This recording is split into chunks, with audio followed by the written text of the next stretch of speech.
আসসালামু আলাইকুম। আমি মোহাম্মদ আকবর হোসেন ফাইটন, চেয়ারম্যান নতুন বাংলা। সমসাময়িক বিষয় নিয়ে আমি একটি কথা জাতির উদ্দেশ্যে বলতে চাচ্ছি। সে বিষয়টি একটি ছোট্ট গল্পের মধ্যে দিয়ে আমাকে বলতে হচ্ছে।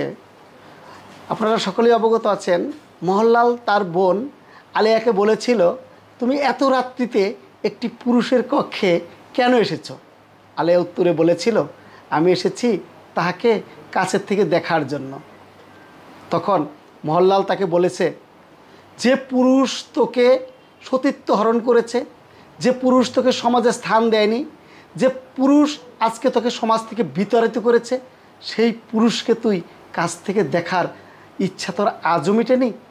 আমি আশরাফুল হোসেন আলম, হিরো আলমকে বলবো, যে আওয়ামী লীগ তোমাকে ফুটবলের মতো লাথিয়েছে, যে আওয়ামী লীগ তোমাকে জিরো আলম বলেছে, যে আওয়ামী লীগ যার বিরুদ্ধে তুমি 3 বার জাতীয় নির্বাচনের মতো নির্বাচনে, তুমি জাতীয় সংসদ নির্বাচনে অংশগ্রহণ করেছ, যে আওয়ামী লীগের কারণে সারা বাংলার মানুষ তোমাকে ছ্যালট দিয়েছে, সেই আওয়ামী লীগের ছাতার তলে গেতে তোমার কি একটু লজ্জা হলো না?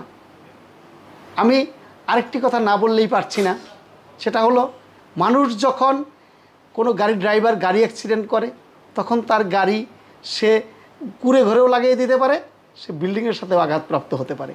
তাই আজকে ঢাকা 17 নির্বাচনের পর থেকে আশরাফুল হোসেন আলম, হিরো আলম ব্যালেন্সহীন অবস্থায় ঘুরছে। যে শিক্ষক তাকে ছাত্র হিসেবে সন্তানের মতো লালন করছে, তাকে বিভিন্ন জায়গায় ছায়া দিচ্ছে, সেই শিক্ষককে সে তার বাসায় যেতে নিষেধ করেছে। অত্যন্ত অবাক লাগে, কিছু কথা না বললেই নয়, যে হিরো আলম আশরাফুল হোসেন হিরো আলম, মানে আশরাফুল হোসেন আলম হিরো আলম আজকের এই অবস্থানে এসেছেন। আমি এটা দুঃখ না, আমি সস্ত্রীক তাকে 28,000 পোস্টার নিজের কাঁধে করে তাকে নিজের বাড়িতে নিয়ে দিয়ে এসেছি। আমি তার শুভাকাঙ্ক্ষী, কখনো তার কাছে কিছুই আশা করিনি, আমরা এখনও তার কাছে বিনিময়ে চাইনি। কিন্তু সেই আশরাফুল হোসেন হিরো আলম স্পষ্ট করে না করতে পারে যে আমি জানি না আসলে কতটুক অবস্থানে, সে কী অবস্থানে চলে গিয়েছেন, আমরা ভাবতে অত্যন্ত আশ্চর্য লাগে। তারপরেও অন্তঃস্থল থেকে আশীর্বাদ করি, আলম তুমি যেখানেই থেকো ভালো থেকো।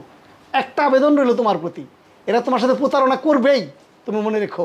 আজকে যার পিছে আছো তারা তোমার সাথে কোনো না কোনোভাবে প্রতারণা করবেই। আমার আবেদন রয়ে গেল, চলে এসো তুমি আগের ঠিকানায়, কোনো প্রশ্ন করব না কি ভুল ছিল আমাদের, তোমাকে নিয়ে আমরা সামনে যেতে চাই। কারণ তুমি অনুপ্রেরণা, তুমি সাধারণ মানুষের অনুপ্রেরণা, তুমি বিজয়ের অনুপ্রেরণা, তুমি সাধারণ মানুষের সফলতার একটি স্পিরিট, তোমার সাহস আমরা দেখেছি। তুমি বিভ্রান্ত হও না, ভয় পেও না, আমরা আছি তোমার পিছে, জনগণ আছে তোমার পিছে। তুমি যত ভুলই করো আমরা শুধরে নেব তোমাকে, ভালো থেকো। আমরা কিন্তু দেখেছি আপনি হিরো আলমের দলে আপনার দলে হিরো আলমকে নিয়ে আপনি দল গঠন করেছেন এবং সেখানে আপনি প্রধানমন্ত্রী এবং হিরো আলম রাষ্ট্রপতি। তো এই যে এখন এই কথাগুলো বলছেন, কেন? হিরো আলমকে তো আপনার দলে আপনি ডেকেছেন বা তাকে বড় একটি পদ দেওয়ার ঘোষণাও দিয়েছিলেন। বিষয়টা হলো, এইখানে আমি স্পষ্ট করেছি বারবার যে আমরা আশরাফুল হোসেন হিরো আলম ব্যক্তি হিসেবে আমরা তাকে মূল্যায়ন করিনি। আমরা উঁচুতলা এবং নিচুতলা দুইটা শ্রেণী নিয়ে যুদ্ধ করিতেছি, আর নিচুতলার প্রতিনিধি হিসেবে আমরা হিরো আলমকে সামনের সারিতে নিয়ে এসেছি। উনি আমাদের দলের প্রাথমিক সদস্যও নন। আমাদের দল থেকে আমরা এই শ্রেণীকে মূল্যায়ন করি, অর্থাৎ যে শ্রেণীটি খেটে খাওয়া, যে শ্রেণীর মানুষগুলো মানুষের প্রতিচ্ছবি, অর্থাৎ দরিদ্র মানুষের প্রতিচ্ছবি, যার চেহারা দেখলে আমরা একটা দিনমজুরের চেহারা দেখতে পারি, যার চেহারা দেখলে আমরা একটা খেটে খাওয়া মানুষের প্রতিচ্ছবি দেখতে পারি, যার চেহারা দেখলে আমরা একটা হকারের প্রতিচ্ছবি দেখতে পারি, যেখানে 85% খেটে খাওয়া মানুষের প্রতিচ্ছবি হিরো আলমের চেহারায় ফুটে ওঠে। আমরা তাই হিরো আলমকে মূল্যায়ন করি, কোনো ব্যক্তি হিসেবে নয়। ব্যক্তি হিসেবে মূল্যায়ন করেননি, তার কর্মক্ষেত্রে তাকে মূল্যায়ন করেছেন, ঠিক আছে। কিন্তু সেদিন আপনারা যে সংবাদ সম্মেলনটা ডেকেছেন, সেই সংবাদ সম্মেলনে অনেকে বলেছে হিরো আলমের অনুপস্থিতির কারণে আপনারা তার নাম ভাঙিয়ে ভাইরাল হতে চাচ্ছেন, সে ধরনের কোনো কিছু? বিষয়টা এইখানে আমরা প্রতিহিংসামূলক বা প্রতিযোগিতামূলক কথা বলবো না। কেন বলবো না? আমি আপনার এবং সকলের কমন সেন্সের কথাটা বলবো। সেদিনকে দাওয়াতটা কে দিয়েছিল? অর্থাৎ এতগুলো সাংবাদিক আমার দাওয়াতে আসে নাই, এমনকি ওনার ঘরে অনুষ্ঠান, যেখানে শত শত অর্থাৎ 6 ফুট একটা টেবিলে শুধু বোম রাখার জায়গা ছিল না, এতগুলো সাংবাদিক যেখানে এসেছে, সবাই জানে আর উনি জানেন না। এই কথাটা কতটা যুক্তি, কতটা হাস্যকর, কতটা লজ্জাকর। আসলে আমি সেদিন অত্যন্ত বিব্রত হয়েছি। তাই নিজেকে, ওনাকে কিছু বলা মানে নিজেকে ছোট করা, অর্থাৎ আমরা ব্যর্থ, তাকে তৈরি করতে পারি নাই। আমরা হয়তো ব্যর্থ, তাকে আমরা এখনও মানে সাহসী করতে পারি নাই। সে এখন যে আশ্রয়ে গিয়েছে, অত্যন্ত ভয়ে ভীত সন্ত্রস্ত অবস্থায় আশ্রয়ে গিয়েছে, অর্থাৎ সে বাঁচতে চায়।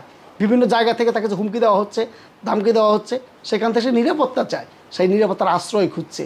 হয়তোবা আমাদের উপর সে নির্ভর করতে পারেনি, ভরসা করতে পারেনি, তাই সে অন্য আশ্রয়ে চলে গিয়েছে। আপনি কি ভাবছেন, এটা কতটুকু নিরাপত্তা পাবে বলে মনে করছেন?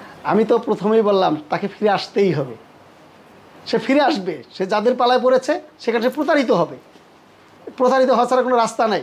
কারণ আমি এই দলটাকে 33 বছর যাবৎ চিনি, অর্থাৎ এখন বর্তমানে যে সরকারি দল, তাকে আমি 33 বছর যাবৎ চিনি, তাই তাকে ফিরে আসতেই হবে। সে তো একটা নাম সর্বস্ব দলে যোগ দিয়েছে, এটা তো আওয়ামী লীগের কোনো কিছুই না।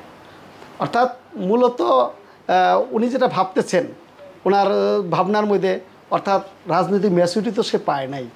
তার শিক্ষক কিংবা আমরা যার শুভাকাঙ্ক্ষী ছিলাম, চতুর্পাশে থেকে ছায়ার মতো দিয়েছি, আশ্রয় দিয়েছি। হাজার ভুল করলেও সে ভুলকে আমরা সংশোধিত আকারে শুধরে নেওয়ার চেষ্টা করেছি সার্বক্ষণিক।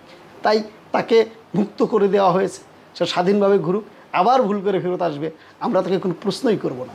সর্বশেষ একটা প্রশ্ন করতে চাই যে তার শিক্ষক দীর্ঘদিন তাকে মানুষ করতে চেয়েছিল, কিন্তু তাকেও শেষ পর্যন্ত নিষেধ করলো। এই বিষয়টা নিয়ে আপনি কি বলতে চান? বললাম তো, সেটা তার অর্থাৎ বুদ্ধির অপরিপক্কতা। এই বুদ্ধির পরিপক্কতা আসে তখনই যখন সে আরেকবার এটা হোঁচট খেয়ে আসবে। অর্থাৎ যাদের কাছে সে গিয়েছেন, তাদের কাছ থেকে সে কতটুকু তার আশাপূর্ণ হবে, সেটা দেখার অপেক্ষায় রইলাম আমরা।